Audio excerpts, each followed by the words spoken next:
মাছ আইনাও নিজের কাটা লাগে।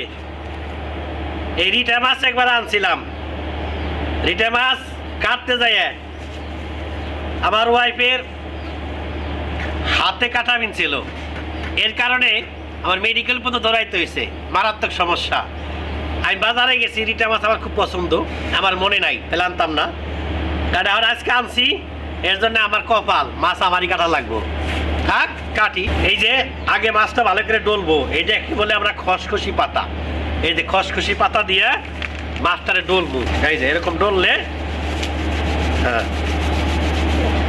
এই দেখতে পাচ্ছেন, এই যে সাদা হয়ে যায়। আগে আমাদের মুরব্বীরা বলতো যে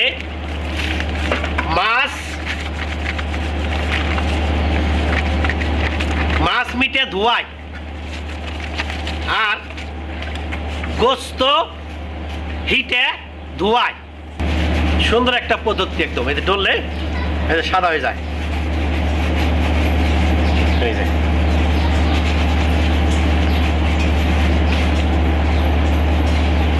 ম্যাজিকের মতো।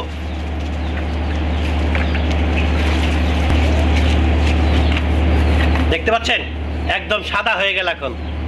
হ্যাঁ, কালো মাছটা একেবারে সাদা, ধবধবে সাদা। সব কাজই মোটামুটি একটু জানা থাকা ভালো, প্রত্যেকটা লোকেরই। লজ্জা বা শরমের কোনো কিছু নাই। মানে আমরা মানিকগঞ্জের মানুষ, বিষয় হচ্ছে লজ্জাজনক, যেটাকে আমরা বলি শরম, মানিকগঞ্জের আঞ্চলিক। তো যাই হোক, মানে আমি মাছ কাটতেছি তার মানে এই না যে আমার মান সম্মান চলে গেল। দেখেন একেবারে মাছটা এখন দবদবে সাদা হয়ে গেছে, মানে আপনি কেটে ধোয়ার আগেই মাছটা একেবারেই আগেই সাদা হয়ে গেল। এর কারণ হচ্ছে ওই খসখসি পাতা দিয়ে ডইলা ধোয়ার কারণে এত সুন্দর সাদা হয়েছে। এখন মাছটা কাটবো। তোমার হাত কাটছিল কোন কাটা? এই কাটতে যাই এখান থেকে।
জানলে একটা সুবিধা আছে, অনেক সময় দেখবেন মানে স্বামী স্ত্রীর ভিতরে কিন্তু অনেক কথা হয় যে আমি এত কাজ করি,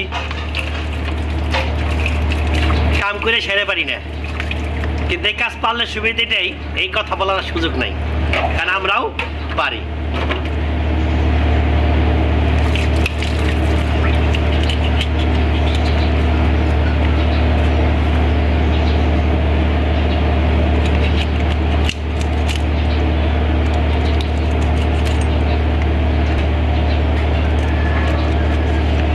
মাথাটা ফেলে দিব, এই কারণ হচ্ছে সামুদ্রিক মাছ, কারণ বরফে ছিল, মাথাটা কাটলে ভালো হবে।